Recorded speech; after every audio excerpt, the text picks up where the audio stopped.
Hey sweet friends, welcome to a new member exclusive video. In this video, we are going to talk about one of the designs that I made for this Peter Pan baby shower set. Now my format is changing again, and that is because I'm noticing that even though as members you are paying the monthly membership fee, you aren't necessarily watching the full video tutorials. And truthfully, those 90-minute tutorials take me weeks to do. Between designing the cookie cutters and the designs for the cookies, creating the cookies themselves, decorating them, photographing them, videoing the entire process, and then editing them. And so I edit every single design. I make a really long video. I make a compilation video, which is just me decorating them. I make the videos into shorts so that it's short videos for YouTube or Reels or even TikTok. All of that process, it takes me so long. Right now, I'm averaging about 2 months for a 90-minute video because I have to do it all. Other than my husband, who actually creates our cookie cutters and prints our cookie cutters after I've designed them, it feels like a lot of work, and then I'm not able to pump out as much content for you guys because it is such a massive project every time I sit down to do one of those videos or one of those sets. So for right now, in this kind of growing phase and figuring out what this membership platform needs to look like for Rock City Cookies and for my business, I've kind of started looking at those around me. And even though that's not always a great thing to do because comparison can be very difficult, emotionally, mentally, all of that, you can also learn from those around you and what is working for them and what you can see that they're doing. And while I definitely want to provide you guys with what you want, I'm also not getting a lot of views on those videos. And so to me, that's the best feedback I can look at, is to see, are those videos worth it in the aspect of I'm giving you what you want, the content that you're paying for. So here's my idea, and I'm just going to kind of play around with it. As always, the last year, this whole channel has been just kind of a revolving experiment. But one of the things I think I'm going to start doing is doing shorter videos. So when I have a design that I think I want to share with you, I'm just going to share that one cookie with you. And that way I can get content out to you guys a lot faster so that you are paying for content that's continually coming and hitting your feed, not these really massive 90-minute videos that you may or may not get to watch. For that reason, I'm going to start doing these shorter videos where I just decorate one cookie,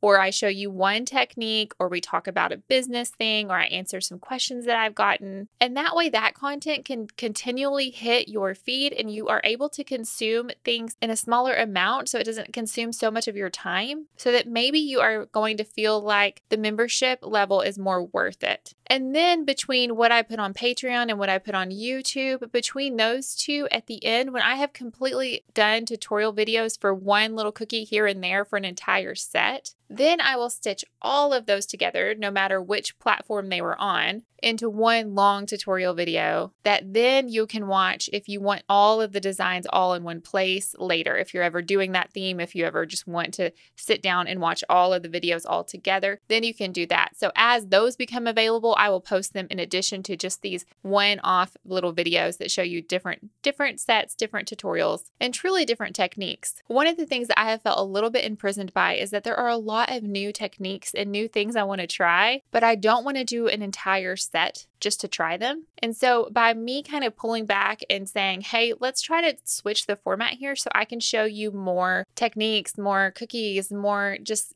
like what's trending right now, so that I can kind of focus more on that instead of doing these whole beautifully themed sets where they're complete sets for you guys, that maybe that will be more beneficial for you and that you'll be able to consume that content a little bit easier. So while I'm still going to have the long format videos, they're going to be different. It's going to be after I have done the shorter videos throughout the entire set, and then I put them all together at the end. And those will just hit whenever I have them available. There'll be no like real timeline for those. It's just whenever I finish up all of those videos, and then I'll put them together and put them on here just for you guys. But otherwise, I'm going to do my best to try to get y'all shorter content out more quickly. And so it kind of goes from I was trying to do only themed sets and get you those tutorials out to maybe more just focusing on random themes, but it doesn't matter what cookie I'm decorating. You can learn from that. You can apply those to whatever themes that you're doing. And that way I'm able to tackle more of the business business side of things, more of the trending things that are going on, the techniques that are being posted and talked about, and even the questions that I get in. Okay, so I hope that that's helpful. And with that being said, let's talk about one cookie that I made for a Peter Pan baby shower set,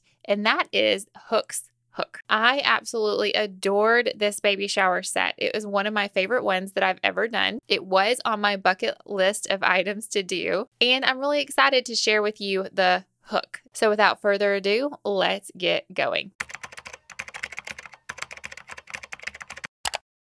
In this first cookie, we are going to talk about for this Peter Pan set. It is on our decagon cookie cutter, which is listed in our Etsy shop. I used the large size for this cookie just simply because I wanted the hook to be large enough that it could have the baby's monogram on it, as well as large enough that painting the hook wasn't going to be too tedious, because I actually like to paint gold on larger surfaces than smaller, simply because it's just easier to paint on a larger surface than it is a tiny surface. But also it was kind of a standout design, right? I wanted everybody to be able to tell this is the cookie that represents Hook in this baby set. Now, I did have a color theme given to me. So while this isn't necessarily the colors I would have personally preferred in doing this set, I did have to follow what the client wanted, and they were using this kind of green and blue color in their set. And neutrals, they were going to be using woods and things like that, so to decorate some wood toned items for their decor. So I knew I wanted to kind of keep it neutrals and then incorporate this green and the blue that were on the invitation and that would be used in the decorations. So that is why I chose these colors. Now, I think that you kind of have to look at whatever baby shower or whatever Peter Pan theme that you have. Obviously, for a birthday party, the colors will probably be more vibrant than I would be using for a baby shower. But in this case, I would kind of rely on what the customer gives you and what the client requests for the color scheme. But there are a lot of inspiration pictures out there that you can go and look at and kind of see what they have done if you're looking for inspiration on colors and even designs. So in researching for this set, I would have gone to Instagram and I would have done the hashtag Peter Pan baby shower or Peter Pan cookies, or I would have looked on Pinterest for those same ideas to see what was out there and to kind of get inspiration from that. And then I would have screenshotted it while I was looking at my phone. And then I would have had a grouping of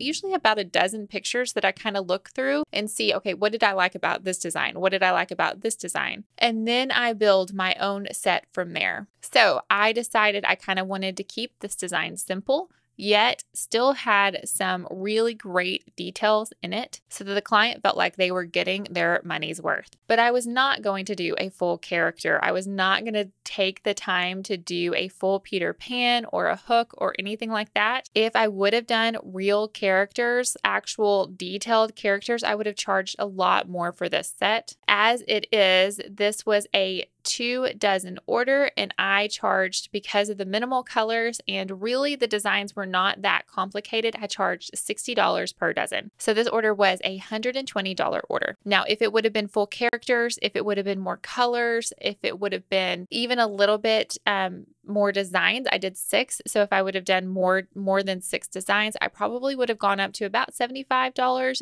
per dozen. But if it was full characters, my full character cookies were at least $90 a dozen, which seems like a lot, but people pay it. And you can also mix and match. So, my character cookies, I charged about $8 a cookie. My more simple designs could be anywhere from $3 to $5 a cookie. So when you're building your estimate for your customer, keep that in mind. Calculate per cookie how much it's going to be to see what your per dozen price is. You don't have to have a, hey, this is what I quote every single person regardless of their design price. Work your pricing based around your actual work. Definitely ask for more for the more complicated designs or for the more complicated color schemes. Okay, that being said, let's get back to decorating this cookie. In the set, we had 6 designs. So we had the Hook cookie, which I'm going to decorate in this video. We had a Peter Pan silhouette. We had the second star to the right and straight on till morning on a plaque. We had the Neverland map. We had a plaque with the baby's name on it. And then we had a baby rattle. I actually did a 7th design that I did not include in this set. It was a baby onesie. And I just never could get it right. You will actually see me. I will probably show y'all pictures of what that looked like and why I didn't include it later in a different video, but I ended up with just the 6 designs. I knew that I was going to be using a lot of solid colors on this cookie because I wanted the the gold to stand out. So I didn't want the background to be too busy. So I just chose to do blue for this background because when I think of Captain Hook, I also think of the water. And I knew I was going to do a solid green background for a different cookie, and the green made the most sense to do the Peter Pan silhouette since he wears green. So blue just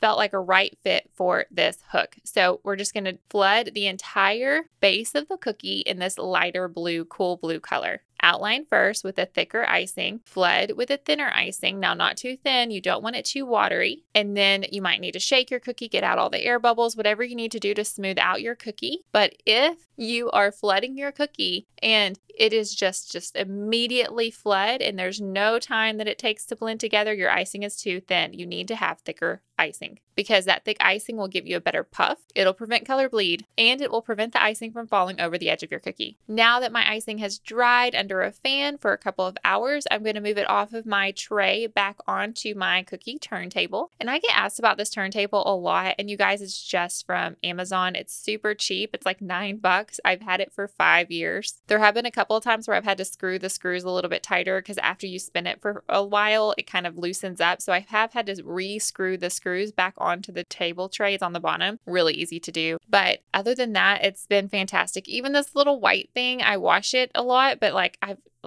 the non-skid part I've used for 5 years as well. So I know it's not the prettiest thing in the world, but it works for me and I don't mind what it looks like in videos. I know a lot of people are really particular about what their cookie videos look like. But for me, I would rather you see how I actually decorate a cookie, and I decorate all of my cookies on a turntable, all of them. So it's best for me. I like being able to move my cookie back and forth as I need to.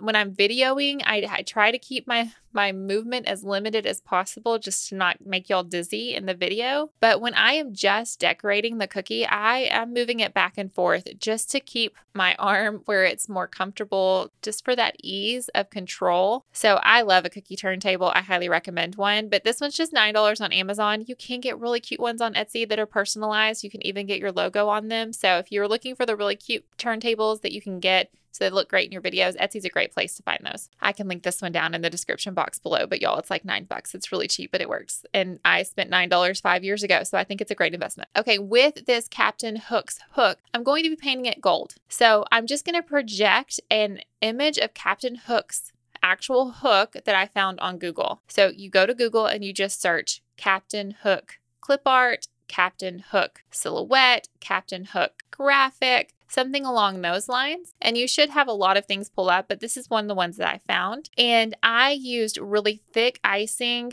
not really thick. This white icing is what my icing is straight from when I mix it fresh. So it's not thinned down or thickened up. It is just literally exactly what it is fresh from the mixer. So I'm going to use that for the hook part so that it kind of keeps its shape. And I might use a scribe tool and kind of smooth out any areas that I feel like maybe a little too bumpy. And then on the bottom, I did outline, and then I allowed that bottom part to be flooded just because I did want that part to be smooth. It's a little bit of a bigger part, and I knew that my thicker icing wouldn't be able to smooth out very well down there. So I did actually use the same white flood icing that I use, but that's just really up to you, and it kind of depends on how thick your thicker icing is, on if you need to do that or not, or if you're able to just use your thick icing to do the whole thing. After you have piped your white icing, you are going to need to let that dry for just a little while, because you are going to be painting on that icing. When I use gold, I use a high grain alcohol. So this, I mean, literally it's like the cheapest stuff, but it's a super high grain alcohol. So this is 190 proof. 190 proof. It would literally probably rot your insides. So it's, the brand is just Gem Clear, honest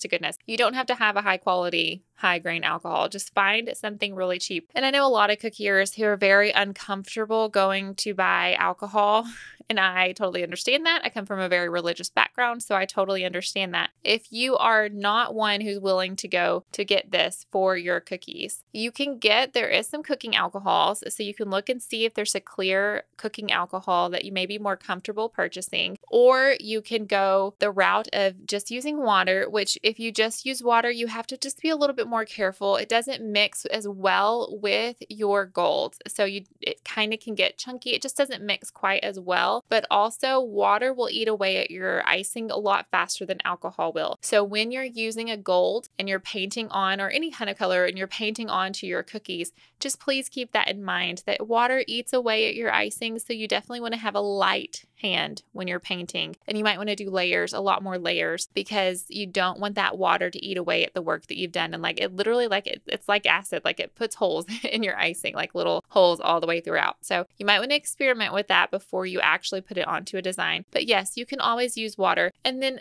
you can use extracts. So when I first started, I used lemon extract. And the problem with using an extract is, yes, the alcohol in it does evaporate away. So the perk of using alcohol versus like water is that the alcohol completely evaporates. So that your clients don't taste it. It leaves 0 taste behind. It leaves the gold on your cookie, but the alcohol evaporates away, which is fantastic. And it takes water a lot longer to dry than alcohol. So there's that issue when you're using water. So when you use an extract, you do also get that quick evaporation. But the problem is that you do not get the benefit of the flavor of the alcohol evaporating. When you use an extract, that flavor actually stays around, even though the alcohol in that extract goes away. So I used a lemon extract when I first started because I didn't know what to get as far as alcohol was concerned. And I was just like, I would rather just use extract. I have it in my closet, no big deal, my pantry. Well, the problem with that is just that now you have that additional flavor on your icing. So if you're using a small area, use a vanilla extract, and using a lemon extract or whatever you want is fine, because it doesn't leave that strong of a taste if you're using gold in a small area. But as much gold as I'm using on this hook cookie, guess what's going to taste? It's going to taste whatever that extract is, it's going to taste. So because of that, just be mindful that you're adding extra flavor to that cookie.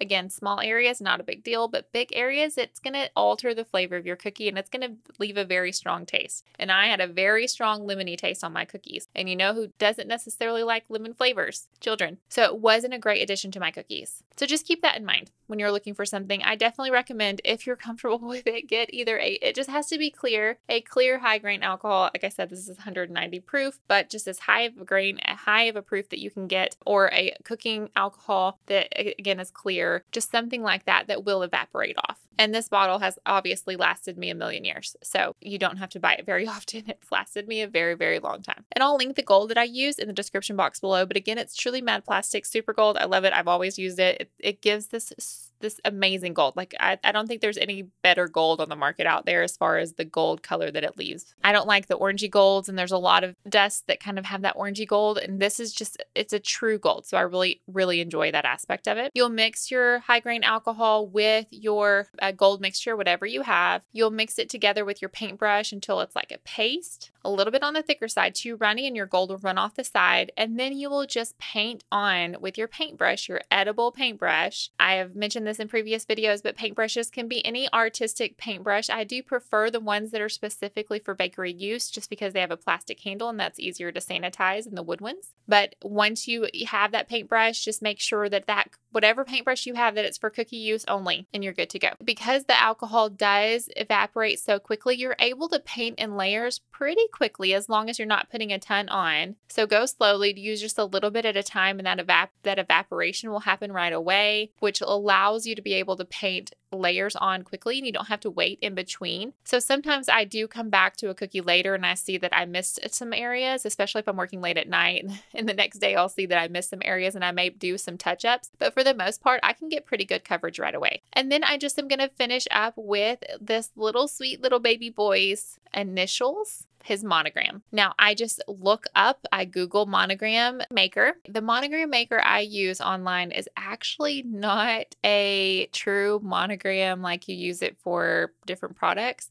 What I use is Mark and Graham's monogram maker, and they actually are like a gift company. So you can put monograms on the gifts that they have on their website, but you're able to make a monogram and see what it looks like on their website. And I like that they have the 3-letter monograms, whereas a lot of the like free monogram makers online, they don't have that 3 where you can use 3 initials to make a monogram. So that's why I do it. And so I just go onto their monogram maker on their part of their website and I put in the initials, and then it has lots of options that you can choose. So sometimes I do where it's curved, which fits perfect on a rattle. And then sometimes I do where it's like this, where the last name, of course, is bigger than the first and the middle name, and so it fit really well on the bottom of his hook. So they have all sorts of designs, but that is the one I use. I'll link it down in the description box below, but it's markandgraham.com, and then you just look for their monogram maker, or you can just Google Mark and Graham monogram maker and it should pull right up. And you can't like save it, like you can't save it as an image. I usually just take a screenshot of it, and then that's what I use for projecting onto my cookies. Once I project that onto my cookies, I just write on there the little monogram with a thick white icing, because I wanted it to pop on top of that gold, and I was afraid a color wouldn't work very well, but that white will work great and it will tie into the rest of the set. And that's it. Our little hook cookie is done. And again, I'll be sharing the rest of this set with you guys in various places. I'll be doing some of them on YouTube. I may come back over here and do a design or two here as well. But at the very end, I will put the whole set tutorial here as a member exclusive, so you will have access to it in the end. All right, I hope that has been helpful. I hope you guys are having a fantastic day, a fantastic summer, and I will see you in the next video. Thanks for watching, sweet friends. Bye-bye.